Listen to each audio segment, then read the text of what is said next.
Hello, ladies and gentlemen, and welcome to this episode of the Adopt 365 podcast.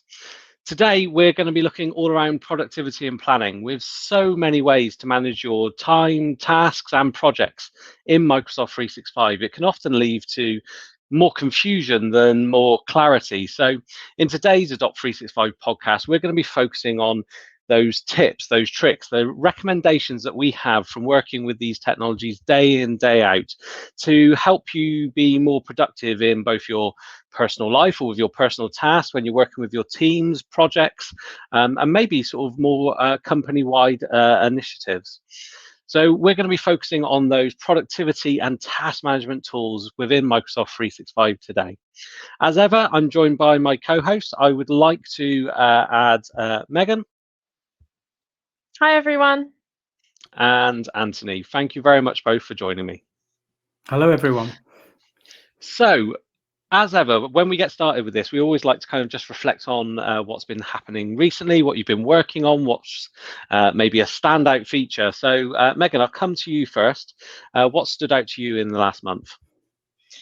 So it's not necessarily something I've been working on recently. It's the virtual commute as part of Insights within Microsoft Teams.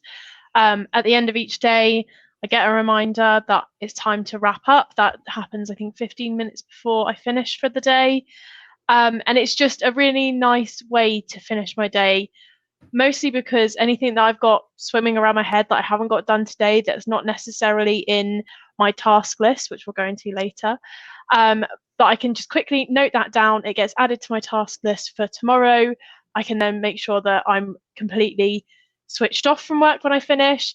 And I'd say my real key thing about it is I noticed as I was going through it how many meetings I haven't RSVP'd to. So getting that reminder at the end of each day that these are the meetings that are coming up tomorrow, you need to RSVP because the owner of the meeting doesn't know if you're coming or not, is really good. So I'm really enjoying the virtual commute to just end my day at the moment as part of Insights within Teams. It's really effective, and it has made me a lot more productive and potentially more focused on my own time in the evenings as well. Brilliant. That's great. Thank you very much for sharing, Megan. Anthony, what's yours? Mine's a far more practical one. Amongst all of the announcements that I've seen recently for Teams, and they are numerous, I noticed that they're going to start to give away a free lightweight version of Visio. So I spend a lot of my time putting together presentations for people, and I always find that PowerPoint and doing it within PowerPoint is very limiting. So really looking forward to seeing what they're going to ship free of charge within the 365 Office license for Visio. I'm hoping they're going to give us some of the good functionality that I'm used to using. So yeah, really looking forward to that one as they build that into the portfolio. Definitely. So Visio, I suppose, for those that don't know, Anthony, how would you describe it? It's a tool for, if very technical, it's a vector-based tool for creating graphics, isn't it? So sort of lines, shapes, and things like that for creating diagrams. Yes, yeah. So it's very good around managing kind of connectors between boxes and things like that. It just gives you a little bit more freedom artistically to create PowerPoint. To create presentations. I find that within PowerPoint, I'm kind of limited, and it always wants to snap to the grid or provide a grid, and I move one thing and I have to go and move all the other bits and pieces. So Visio just gives you that ability to be a little bit more artistic and put some stuff together. And one of the guys was saying earlier on the Champions team was that the Flowchart Designer in there is excellent as well. I know there is one and a kind of org chart available within PowerPoint, but I think the Flowchart Designer and other functionality within Visio just enables you to express yourself a little bit more from a graphical point of view. Definitely, yeah, no, that's a good one. I think I'm looking forward to seeing what that looks like, seeing what the kind of simplistic version of it is, because I think for Visio, for many users, is a bit of an overkill, but I think if a simplified version, allowing you to create those components that you could then export and put in your presentation or documentation would be really useful. So for me then, I've spent a lot of time around task management. We're going to be talking about a lot of that today, but I had one very specific problem, and it really highlighted the power of Power Apps, Microsoft just a very cleverly chosen name there, I suppose. So we're looking to use Planner.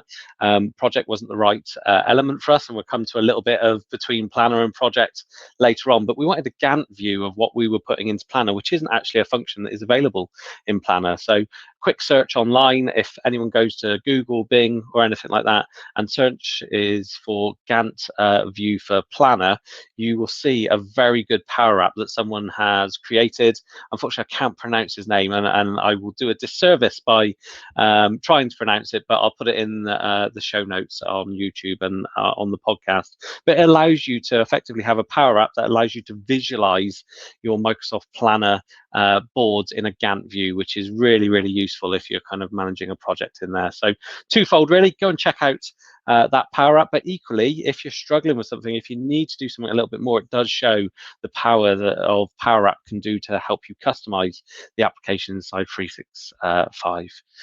So we, on top of this then, and we're not going to spend the full time on this, Microsoft have run an event, I think it was last week, where they spoke about the evolution of hybrid work around some of the features and functionalities that are coming into Microsoft 365, particularly into Teams and surrounding that.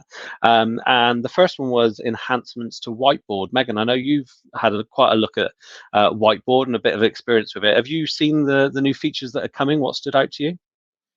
Yeah, I think what's standing out to me is just how it's going to work in meetings and when you're using the full application. I mean, I love Whiteboard. I love it in meetings. I love it even more as the current Whiteboard app because you have things like template, you're able to add the PDF into it, and there's just so much more functionality in it that when you then get to the meeting and you want to do all that in a meeting, it's slightly disappointing that you can't do that. So the fact that the new and improved Whiteboard is going to give you the same experience across both of those applications in meetings, etc., is amazing. The fact that if I am in a meeting with you, Barry, and I'm in a Teams meeting, we can share a whiteboard and we can add like a Kanban template straight into it and start working from there. I think it's going to be more inclusive to everybody. I think before, yes, you can add a post-it note, yes, you can add a bit of text, and you can now add shapes into a meeting one. It was slightly limited as to what you could actually do. So there's a lot of functionality coming with it. I could probably spend this whole hour talking about how I love Whiteboard and how it's going to help everybody and how the new version is going to be even better. But I would recommend that people go and look for that video because, yeah, there's a lot coming, especially within the meeting version, and how we can make sure that version is a lot better for people to use. Definitely. I think one of the things that really stood out to me on, other than the bits you mentioned there, was the inclusivity again, but not just aimed at those people that have a Surface Pro and have a pen. So if you are using a keyboard and mouse, it does appear that they further improve that. It looks, and I'm waiting to get my hands on it, it looks like Post-it notes are a bit more functional.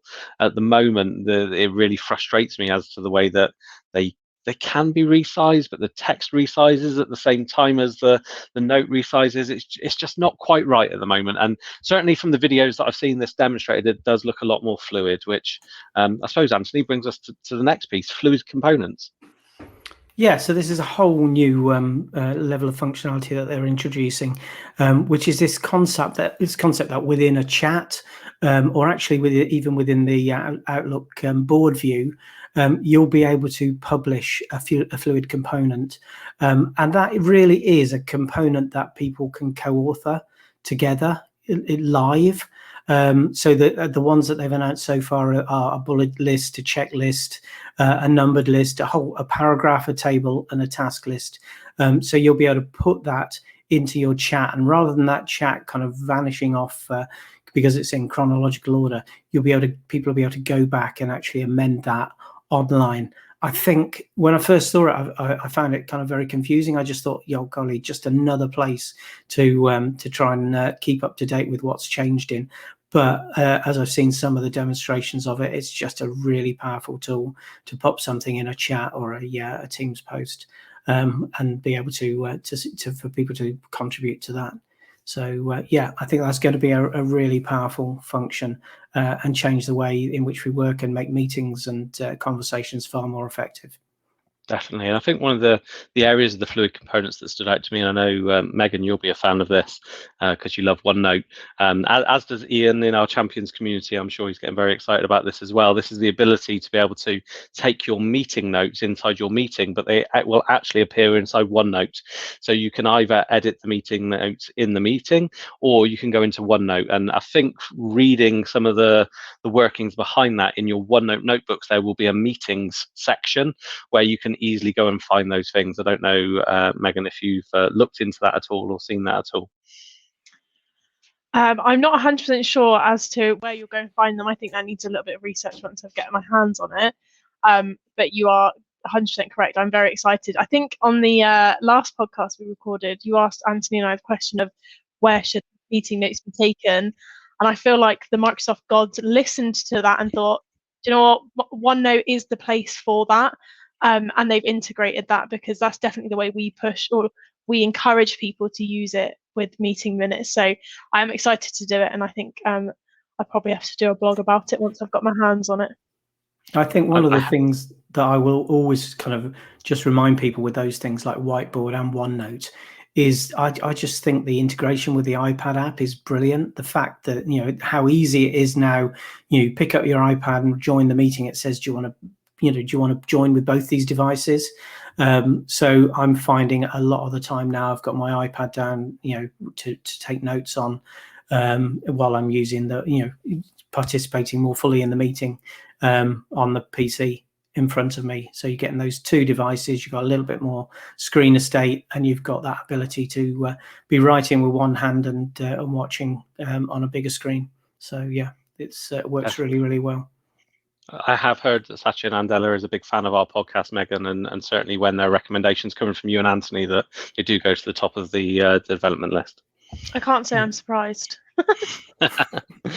So for me, really, of these announcements, everyone probably knows by now I'm a big fan of Viva Insights. Anything that helps me kind of balance my work-life balance, makes me more focused, etc., and things like that. So there's a number of focus elements coming in. So the first is the ability to manage your quiet time both across Outlook and Teams. So I think at the moment, and Megan, you'll correct me if I'm wrong here, you have the ability to set your quiet time in Teams, which is respected on both the mobile app and inside Microsoft Teams on your computer. But that doesn't go as far as Outlook. So whilst I'm setting myself to not get notifications outside of working hours with Teams, Outlook will still continue to ping me afterwards. It appears in the latest versions for this that is also going to control your Outlook notifications as well. I think that's really important because I've also got my settings in Teams to say if I miss a notification in Teams, send me an email after an hour.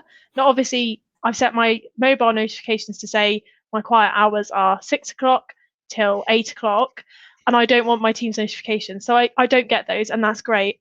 But an hour later, which is then 9 o'clock, 10 o'clock, I then get the email and I think, oh, is that important? I should then check it. So having that muted on Outlook, because it's never something I have to check at 10 o'clock at night and respond to, having that muted on Outlook is definitely that one step ahead to completely let people switch off, which I think is really good and something that people have been waiting for. I did, I can't remember where this was, but once I went to send an email, probably to Barry at 9 o'clock at night, and it just said to me, are you sure you want to send this? Because Barry's not within his working hours. Do you want me to delay it? It's never happened again. Has anyone else seen that functionality? So you can choose to delay it. I imagine that's probably something within Insights in Outlook. Yeah. But I haven't seen it where it's prompted me, unless you have the Insights tab on the right-hand side of Outlook open. It may have been in there, Anthony. Right. Yeah. Yeah, I'm not 100% sure. I'm trying to avoid emailing out of hours, so. Yeah, definitely have a look at the Insights tab. I think Megan's right there. It integrates with both Outlook, normal client, and the web client, and that's the type of alert that you will get from Insights there. It may just be whether you've got it open or not in the side pane. And the other announcement in this area, not necessarily an announcement, but kind of a continuation, an evolution, a delivery upon a promise, if we were, was Headspace finally coming into Viva Insights. So at the moment, the virtual commute that I think Megan mentioned earlier, there's there's a breathing exercise that you can do at the end of the day. You can also just do it as a momentary pause during your day. And lots of people go breathing exercise, and you see a wry smile come in. Yeah, I'm not going to do that. There's actually scientific fact behind doing a small breathing exercise, only a minute of your time, and the positive effect it can have on your well-being, on your focus, and on your productivity. So I highly recommend that you do that. But they're also integrating Headspace for the virtual commute at the end of the day. So a 10-minute meditation exercise. Again, you see the wry smile when you talk about meditation in front of people. Look at the world's most effective people. Look at the world's most effective men and women. The vast majority of them do make some time for meditation.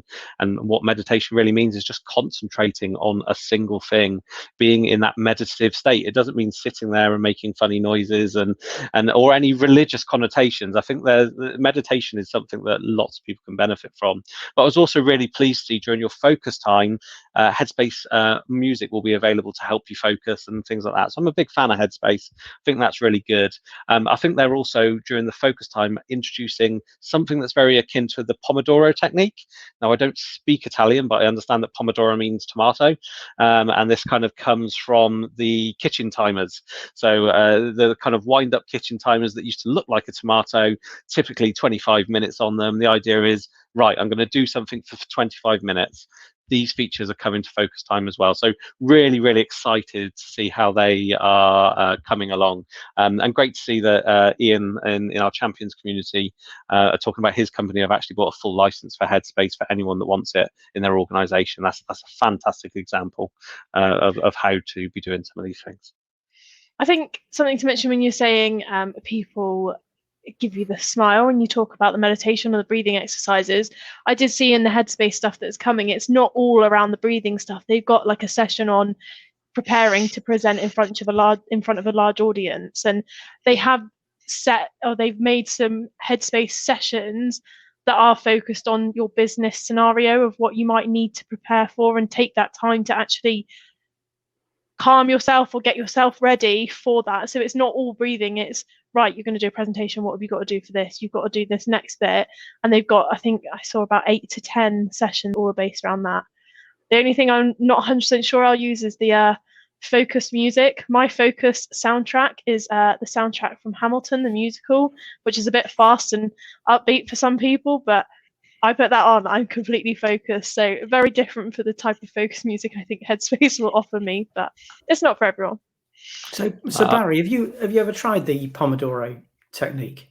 Yes. Is it something you've adopted into your kind of regime? It's something. It's with lots of these things. I'm someone that knows the techniques to use at the right time, but I'm not always using them, and I need to practice more on that. But yes, the Pomodoro technique, if I've got a number of things to be doing, I find it really, really useful to be able to use that technique.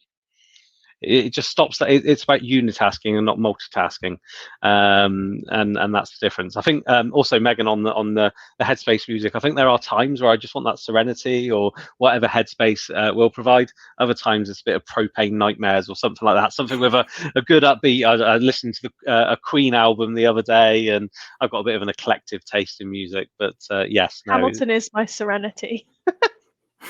So let's move the conversation on to the main subject of today. So this is all around planning. It's about being organized. It's your own to do. It's understanding who's doing what, when, where. And Megan, let's come over to you to get us started. So let's talk about team-based projects or projects where you're coming together with a group of people. Get us started on that subject. Yeah, so team-based projects, you have your team, you have your channel specific for it, excuse me. So then bringing that sort of task-based management into that is definitely the best way to go for that team-based one is Planner. It's not as in-depth as some of them. It gives you all the same functionality of something like Trello does, but obviously as part of that Microsoft one. So bringing that in, setting your buckets, and I think the key thing I'd like to say here is when you add a planner to a channel, if you're the person that's managing that, please just go and spend 10, 15 minutes getting your bucket set up and planning how you're going to use it, and almost do like an introduction meeting with those people that are going to work in it, and make sure you're all working in the same way, because otherwise you'll get stuck in, you'll then start working on it and you'll realize that you don't have the right buckets. And whilst it's easy to add those, it then might be that your other tasks that should be part of that bucket on, and it gets all confusing. So go and spend 10-15 minutes just setting up your plan, have a meeting just to introduce it, and then you'll get going on it. So that's the first thing I recommend. And then when you're doing this, adding your tasks in, just making sure you set your due date. You can set a start date as well. So if you are using the Power App like Barry spoke about, that shows you a Gantt chart, setting a start date and then an end date shows you that in a Gantt chart really nicely. If you're not, just make sure you're setting those due dates, because otherwise it can be easy to get things missed off. If you have a due date and people are overdue on the task, they will get a reminder email and a notification in Teams to say that they have missed that activity. And Mark in our Champions community was saying how that used to be the thing of, oh, I keep getting emails, I keep getting reminders that I'm missing tasks, but actually now it's, oh no, I've missed that task, I need to go and do it, which is exactly what that reminder is there for. So setting your due date. And then you can also add in other things like labels. Going through, you can add 25 labels to this. So I think internally, Barry, we've got one on at the moment, and you've almost assigned the people to it, but also what sort of department it sits within to help us give a little bit more context to it, haven't you? Yeah, I think labels are really important because, as you mentioned there, Megan, they give you a further context. So what I'd recommend people do when you sit down with Planner and you're creating a plan for your project, think about the outcomes and think about then how those outcomes are going to be reached, what you need to report upon, and where the different bits of the project are going to be managed as you go along. And certainly for that internal project, there were a number of different elements. So I've used labels to be able to dictate what the reporting group is. So whilst we're coming together as a group that are managing the project, there are different departments inside our organization that we need to report the various different stages onto.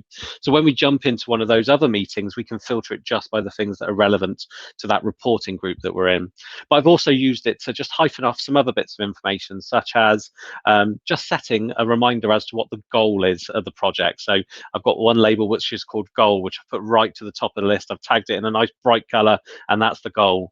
I've got another one that is the master document. So when everyone goes, where's the copy of the slide? Where's the copy of the financials? Where's the copy of this? Well, if you just go to the list, look at the top, look at master document, and they're all in there where people can go and find them. So the answer is always go and find it in the list, and the labels help me not only just carve up who's doing what, when, where, and why, but where to go and find the relevant different pieces. Filtering, I think, then Megan, is probably very relevant in Planner. Well, I was going to talk about the commenting on your tasks in Planner as well, because I think that's something people miss quite a lot. When you are working on a task, if you've been assigned a task, or even if you haven't, when you click into that task card, scroll down to the bottom, there's an area for comments. Adding in a comment just to update the team as to what's happening on it, and then clicking send, it will add that to the bottom of there onto that task card. I believe also some people may get emails if they've been assigned that task or something like that, which I need to clarify. But yeah, just commenting on there, just keep everyone updated as to where you are. Don't send it in an email, it's not the right place. Just comment on that particular task and it will go on there. Is really a nice feature of it as well. And then, yeah, filtering and grouping within Planner as well. So you can filter your list to say, show me tasks that are assigned to me, due in the next week, and have a priority of urgent. That obviously then filters it down and it gives you almost that priority list of things you need to start working on now. And you can filter that down by so many different filters that it will really drill down in your list. But I also love the use of grouping buckets or grouping in Planner. As standard, everything is grouped by bucket. But the way I like to use it is group by due date or group by assignment. So you get that full list of what you're working on, or full list of where things are overdue, where things are due today. And then use the filters just to see my list as well. And grouping is definitely something people aren't aware of. So when you go up into Planner, in the top right hand corner where it says group by bucket, just click that drop down and it will say group by, and have a look at those different groupings, because you will find one that is like your go-to grouping, and mine definitely is group by due date as well. So yeah. Definitely some really good tips there, and I think you've also looked at the ability to look at the charts view. I think it is in Planner, where you click charts and then you can see how many outstanding tasks each people have got and how to go and assign those. But I think the really important thing with Planner is it's a tool to help you manage workloads, manage task allocation, using all those great features there that you've mentioned, Megan. But equally, it doesn't take away the need to have project meetings and to be doing kind of those in-person things. I think there can always be a over-reliance on technology. We've implemented this thing in technology, so we don't need to do that other thing. This is there to help you. It's there to kind of, what's the saying? Is it grease the wheels or whatever? Keep it in motion, kind of thing. And it's there as a reference point so everybody knows specifically what to do. I think there's also an important thing that you draw up some standards about how the organisation's going to use these things. This is, one of my little, hobby horses really, is that you so need to have a communications charter when you're implementing a Teams environment. Introducing Teams into an organisation introduces so many different other places where we can communicate and have a conversation about something. And yet again, with Planner, every Planner card can have a conversation with notes on the bottom of it. It's important that you don't lose that information because other people don't know it's there. So I think that's just a really, really, really important point when you start at the beginning of implementing Teams and adopting Teams, to drawing up those standards of where things are going to happen within your environment. Mm-hmm. Definitely. I think that's really important. Because I mean, if I look at how many plans I'm part of, using the app that I mentioned earlier, it allows you to go and select which plan you want to visualize in a Gantt chart, and I probably have about 50. So there's definitely some need for rationale, even where we are, kind of thing. And we've started doing that. So certainly at a operational and SLT level, we now have one planner that we're using with multiple buckets to track all the projects we're working on at a 50,000 foot view. Now, obviously, we may need to go into more detail with some of those elements, which we'll probably look at individual task lists and breaking those down a little bit further. But outside of Planner, I think there are some important things to be talking about around those team-based projects that aren't just about tracking what we're going to do, when, where, and why. Megan, I think you've got some recommendations around meetings in association to projects and planning things. Yeah, so it's just a really simple one, but one that I see is ignored 90% of the time. When you're adding in a Teams meeting, you go through, you add your attendees, you add your times, etc. There's an option in there to say which channel you want to associate this meeting with. Just going in and adding the relevant channel that this project that you're talking about is associated with is really important, because the recording will then be stored in that channel. So rather than it being stored in your OneDrive and people having to find it in their email or anything like that, it's then stored in there. And obviously it gives it that much more context if you're having chats, etc. The chat within that meeting then gets stored again in that channel, rather than going into your chat tab and you having to find it and it was 3 weeks ago and you've had however many meetings and everything like that since. Go into that channel, find that meeting recording in that meeting, and all the chat will be in there, which is exactly where it should be as well. So just go in and put in that channel into the channel option when you're adding in a Teams meeting. It will put all the information regarding it in such a better place with more context for you as well. I think that's really important. And there's another thing that I've been doing recently. So for some projects, I've either created a channel or a new team for the project, depending on where it needs to sit. I think there's two things here. If you are using a planner in a team and you have multiple channels for your projects underneath it, don't feel that like you have to create a new plan for each of those different channels. It is possible to go and add the same plan into each of those channels, just to kind of get it into the same place where you want it to be.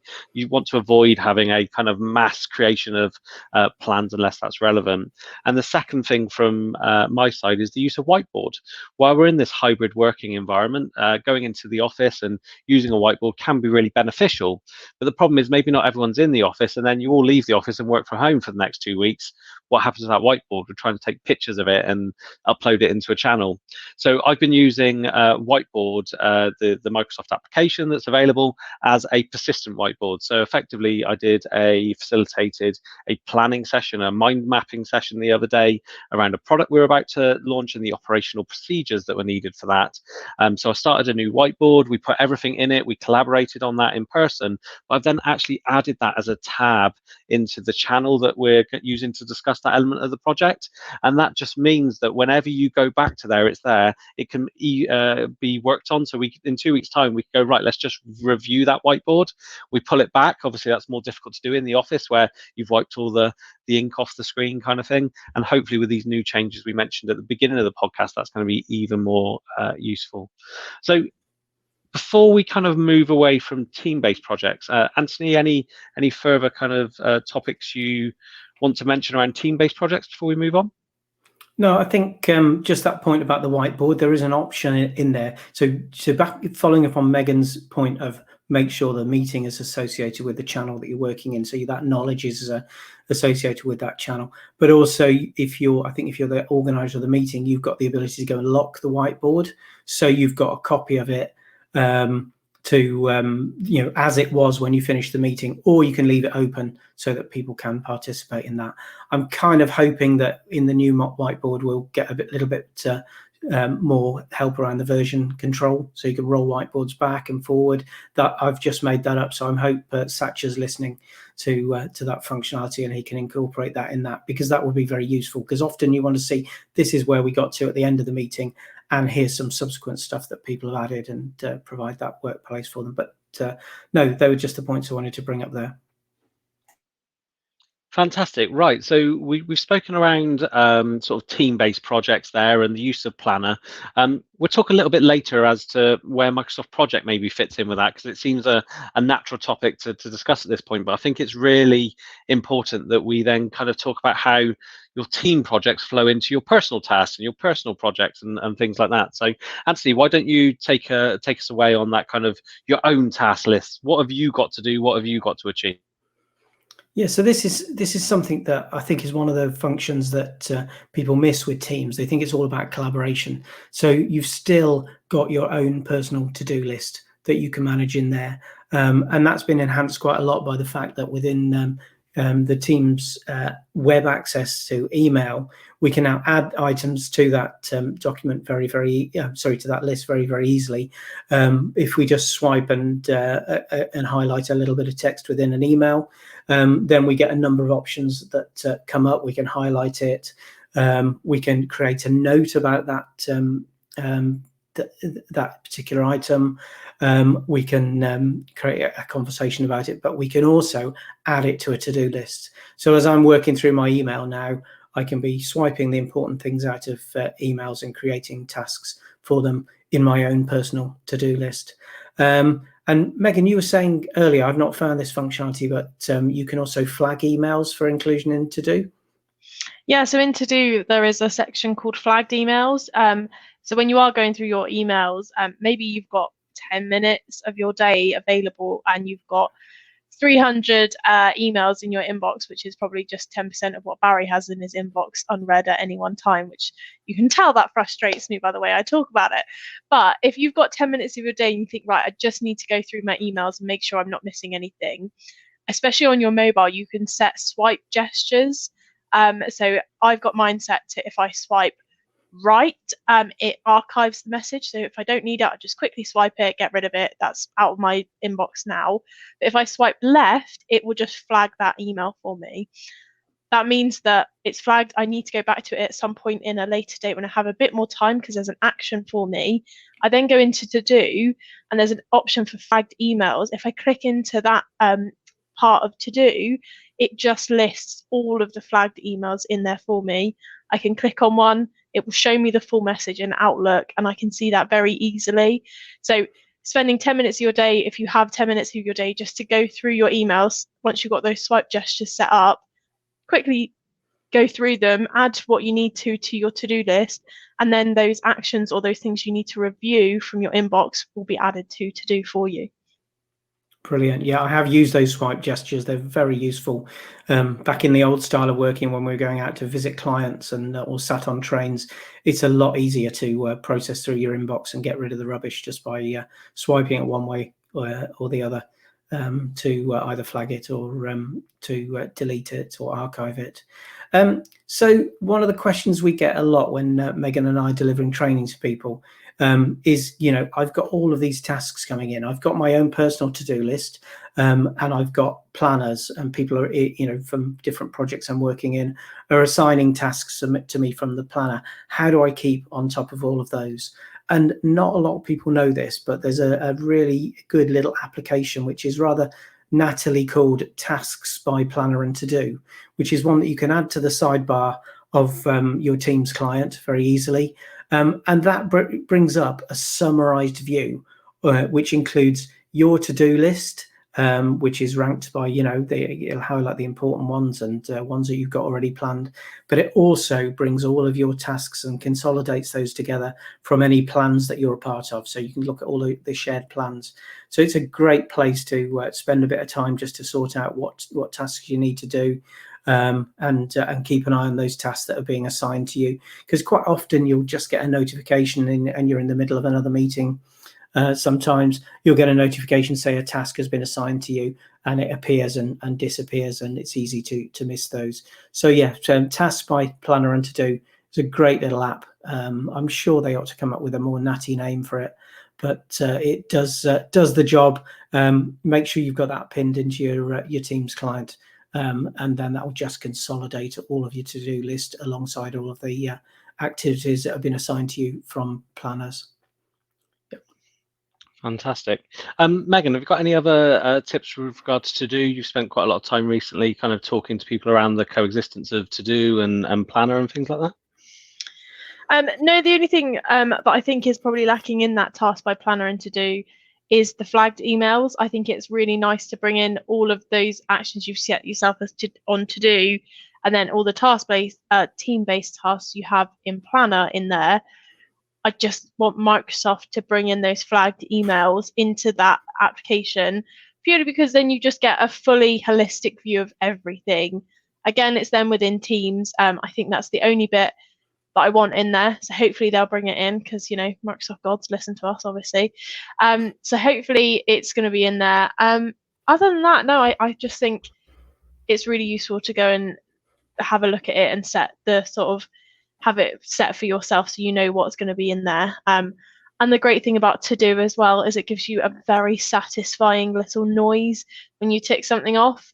It goes ding, and as someone who, like me, loves hearing that, because it gives me that recognition that I've done it, is really nice as well. So hopefully they'll bring something like that to Planner as well, just for my amusement. But no, I think that's it for... Yeah, the only other thing I was going to add to that is, and it's just a constant reminder to people that, the To Do application is available for iPhone. I believe it's available for Android as well. It's there to put in your pocket and keep you up to date for those, so you can update it at those moments when you're not sat in front of a big screen. So very, very useful. And I think that's one of the things I'm constantly reminding people in that, there are tablet-based and mobile phone-based versions of a lot of these applications, and it's just seamless integration with the stuff within Teams on the PC. Definitely. So I think the point that normally comes up when you start talking about task management, project management, task allocation is, where does Microsoft Project fit into all of this? So Microsoft Project has been around for as long as I can remember, and was Microsoft's only full project management application. And I think it's fair to say that both Planner and To Do aren't there to replace Project as a project management application. Let's say you work for Network Rail and you are planning the rollout of a new railway line between X, Y, and Z. You're not going to be doing that in Planner. You're not going to be doing that in To Do. You may have elements of what you're going to do for that project in there to help you break it down, that kind of low level focus. But looking at the wider project, looking at the spend, managing the resource, you're not going to do with Planner and To Do. So Project is a fantastic application where you need a lot of detail in a project. You need a Gantt view. You need to be looking at what the Megan, I forget what the terminology in a Gantt view is. Your priority line, is it as you're going through there, your start and end date? What's the longest point between A and B? Yeah, I you can can't remember remember it. what it's called at the moment, but it'll come to me. So it's where you're kind of looking at your project and looking at all the dependencies and figuring out, well, what the start point and end point is based upon the longest chain within inside the project. If you need to be able to manage both internal and external resources, project is going to be the application that you're going to need. There's a new version of project available, which is, I think it's a P1 or a basic version, which is the online only components. It looks very much the same as Planner. It's bucket orientated. It has dependencies in it, which really frustrates me that Planner doesn't have dependencies in it. So you can go and set, look, you can't start this one until this one starts. So then it will then push everything back for you. That's something I do miss with Planner. So if you need dependencies, if you need a Gantt view, then Project may be the right tool for you. And the introductory version to that, which is about £3.80 per user per month, might be the right tool for you. The bit that unfortunately really does frustrate me, and again, if Microsoft are listening to this, is there doesn't seem to be any natural evolution from Planner to the basic project version and then beyond. We're missing that integration with tasks and to do.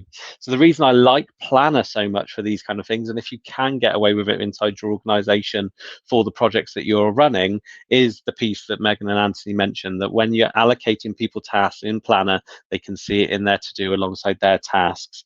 If you've got Microsoft Project coming in, you're introducing a whole new system. People have to check their own to-do, and they have to go and check the relevant projects that they are part of. Hopefully at some point they will bring that in there. I can see Planner and the basic version of Project coming together in some way with a chargeable element like a Planner Pro or something like that, where you can have all those benefits you get from Planner, but you get the Gantt view, you get the ability to do dependencies and things like that. So if your job is a project manager, you're managing very extensive projects, it's likely that Microsoft Project will be the right tool for you. If your job is to manage department, manage people, and on the side you're managing projects for work, trying to do task allocation, then I think Planner and To Do will probably be sufficient for 90% of the people that are doing that. I don't know, Anthony, Megan, if you've got any further thoughts on that, or maybe even questions around project and Planner integration that maybe some of our customers are thinking, listening, that I might be able to answer now. So I suppose for me, Planner integrates very nicely into a team, into a channel. I've never looked at if project goes into a team, into a channel. Is that possible for people to add that in? Yeah, so certainly the Project Online version works very similar to Planner. You can add it in as a tab inside the relevant channels. So yes, can be fully integrated into Microsoft Teams. Just missing that piece around integrating into your task list. Yeah. No, I think I was going to say I've used Project in the past, and it's tended to be the kind of, an experienced project manager could use it, because it used to get very confusing around kind of elapsed times and all of those bits and pieces and setting it up. But I think the more simplified versions of it are very useful. I just think, as Barry said, it would be great to get to that point where you go, hang on a minute, I've got this all set up in Planner, but it's just not cutting the mustard because the project's got wider than I thought it was going to. Can we transfer that into Project rather than Planner? It'd be great to be able to migrate from one platform to the other there, but no. Definitely. So I think one subject, and I might throw you now, and I'm going to pass this to Megan because I think she can answer it. So we've spoken around Planner, we've spoken around To Do, we've spoken around Microsoft Project. We then have Microsoft Lists. So Microsoft Lists is a fantastic application that allows you to create your own information management systems. Think of it as kind of Microsoft Access in the past, where people maybe have created their own databases. Bit more simplified, a bit more Excel-esque kind of thing, but it is completely possible to create some kind of project management, task management application inside of Lists. Where have you seen Lists used for those scenarios, and why? Okay, you have thrown me a little bit, but I was thinking on the fly there. So one scenario that I've used it for internally at Computer World is we're looking to update our new website, and we're working with a number of people on that. Now, obviously, me as the project lead working with external parties, I have a couple questions that aren't necessarily ask a question and it gets answered and that's the end of that. It is something that is maybe a necessary feature of our website that I just want to flag to somebody and make sure it goes throughout the whole project. So what I've done is I've implemented a list into our website refresh team. And as part of that, I put my requirement, I tag who is responsible for it, what stage of the project it's at, whether it's the discovery stage, whether it's a feature that I want. And then every time that we're having a meeting, we almost review that and make sure that it's still in hand, that they're still aware of it, so that it's not just getting left behind. So whilst it's not necessarily project planning, it's part of a wider project, and we're using lists to keep track of all those important items as part of that wider project.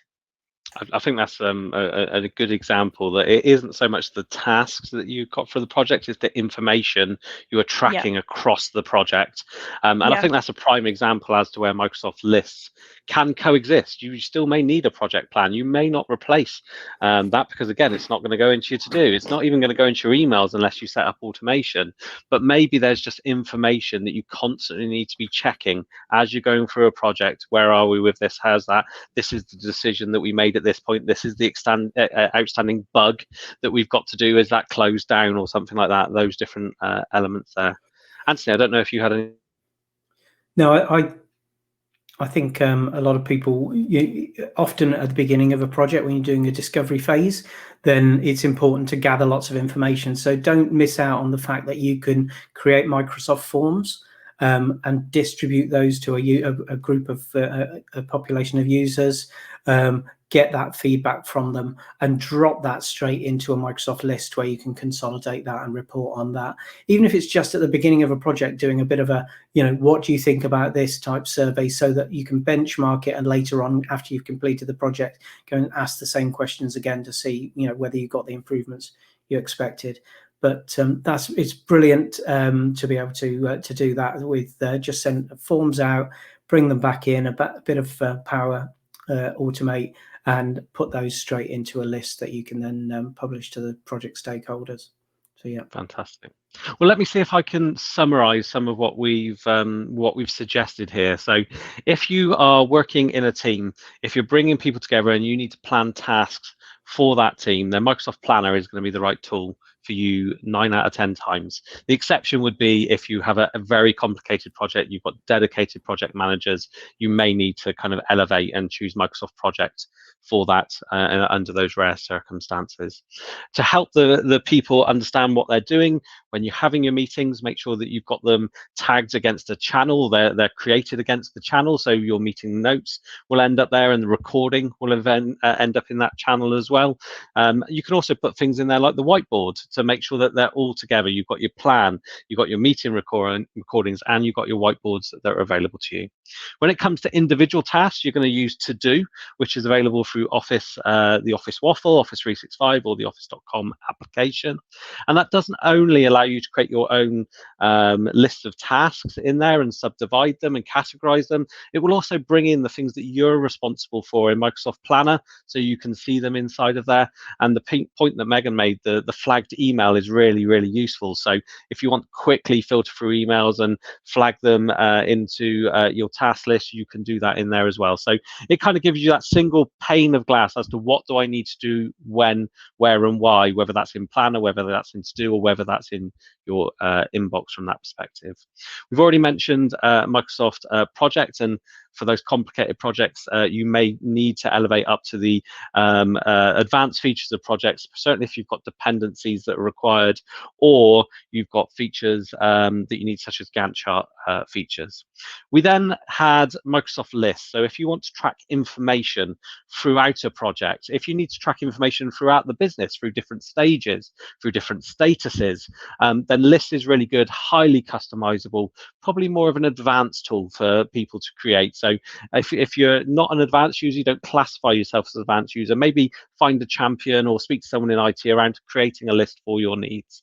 And then, as Anthony mentioned, if you're needing to collect information, if you're needing to collect viewpoints or anything from mass users, Microsoft Forms can be a great tool for that. And you could even use that in conjunction with Power Automate and Microsoft Lists. Really expert level status things now for that automation. But 9 times out of 10, To Do for your personal tasks, Microsoft Planner for managing your project tasks. Now, I think a really good way to end today's podcast is just a reflection on our top productivity tips. So, Anthony, over to you first. What are your recommendations for people on your top productivity tips? So I think most of these are things that I've mentioned before, but one of my favorite features still is the ability to, within Outlook, to shorten your meetings. We've got into this whole culture of online meetings. It's very easy just to pick the default length for a meeting as being an hour. So, today I started with a 9 o'clock meeting. I then had a 10 o'clock meeting, an 11 o'clock meeting. We had a 2-hour meeting at 10 o'clock, and then we're straight into another one now. And what you can do within Outlook is go in there, and within settings for events and invitations, you can say, when I book a meeting for an hour, actually book it out for 50 minutes. And you can set the parameters and say, if it's a 2-hour meeting, then chop 10 minutes off the end of it. It just gives you that thinking and that preparation time for the next meeting, because there's nothing worse than being sat in a meeting and seeing the little notification come up in the corner saying the next meeting started. You're ready to join it. So yeah, try and build yourself some time for your own sanity and your own well-being into that, and you can do that programmatically within Outlook. I'm loving the fact that we're now getting more prominent end of meeting alerts, things that are saying kind of, it's 5 minutes to go to the end of the meeting, you should be wrapping up now. That's really good. And the other tip I got there is just make use of the transcript. It's absolutely brilliant. It gives you a fairly accurate and seemingly more accurate every day recollection of what's happened within that meeting. So you can go back and check it without having to take copious notes throughout the meeting. It just gives you that ability to think more about what you're talking about in a meeting, knowing that you can go back later on. And as one of the tips that Megan mentioned earlier is as long as you've got that meeting aligned to your channel, then that transcript is yet again another thing that is captured in the channel, so you can go back and look at that. Fantastic, great tips there, Anthony. Megan, what are your top tips for people regarding productivity? I think mine goes in hand with what Anthony was saying there about being in back-to-back meetings all day, every day. My top tip is just going into My Analytics and setting your plan configuration for your focus time. If you do that and you set your plan configuration to say, book 2 hours every morning from Monday to Friday after 9 a.m. and mute Teams at the same time, it will go in your calendar and find that time ahead of your schedule to book that out for you. I know when we were in the Champions community, we were talking about this, and someone said that they sometimes feel a little bit guilty setting that, because should they be spending time in focus mode? Yes, 100%. You should have that time to focus. We spend so much of our lives in meetings all the time. When do we actually get time to get our actions done? The amount of meetings I go to, and you come out with a list of about 5-10 actions, and then you look at your calendar and you think, well, not going to get them done this week. Having that focus time just gives you the next day after that meeting, right, I'm going to get those 5 to 10 actions done. If they haven't got to be done now, I'm going to get them in my to-do list. I'm going to set that deadline, so when the next time I need to get them done, I have that focus time to get them done. So definitely do that. And if someone has focus time in here, respect it. Do not book over it. They have it in there for a reason. So book it. Don't feel guilty about booking it. I'm looking at you, Mark. Don't feel guilty about booking it. And then don't overbook it. Don't let people overbook yours as well. Don't say, oh yeah, I've only got a focus time. That's fine. You can book over it. That's your time. You need that time to get your work done. That's something I'm quite passionate about, is focus time. So yeah. I was going to say, I have slowly added more and more people to my priority contacts who can kind of burst into my, my focus time, because I've allowed them to. I did go back the other day and just go through that list and cut a few people out. Yet again, if Satcha's watching, it'd be nice to have a function that says, I'm having my focus time today, but just for today, I'd like, these people to be able to interrupt me, because they're people I'm working on a particular project on. And we're able to do that with setting our availability, aren't we? We're able to say, set me to do not disturb for 15 minutes or whatever. It'd be nice in focus time to be able to say, here's the priority list of people who can interrupt me, but only for the next hour. So yeah.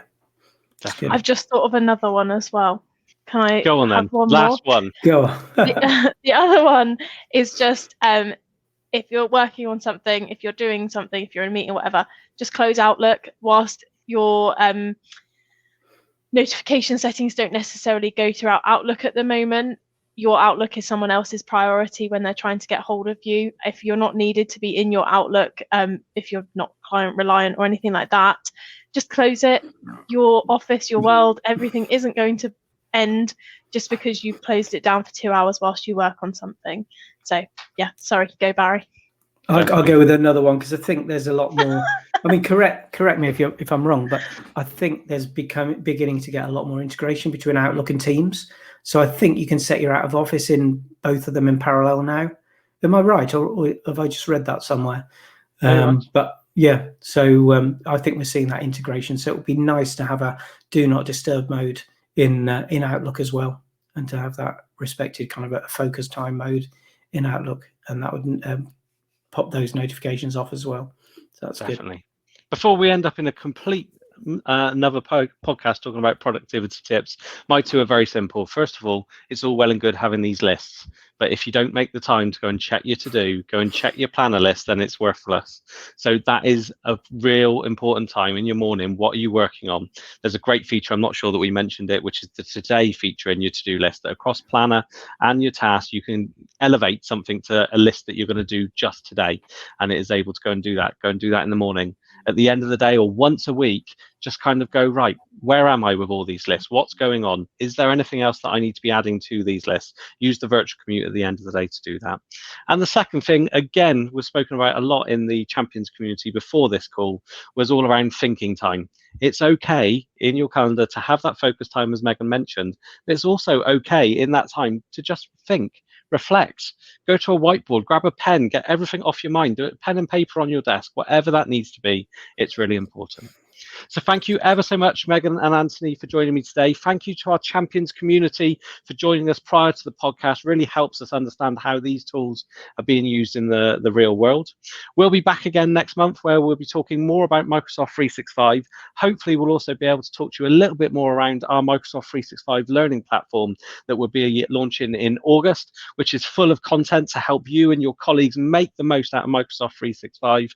I know Megan is very busy at the moment, filling it up with wonderful content to be helping people. Thank you ever so much, everyone, for listening to the Adopt 365 podcast. We look forward to speaking to you next month.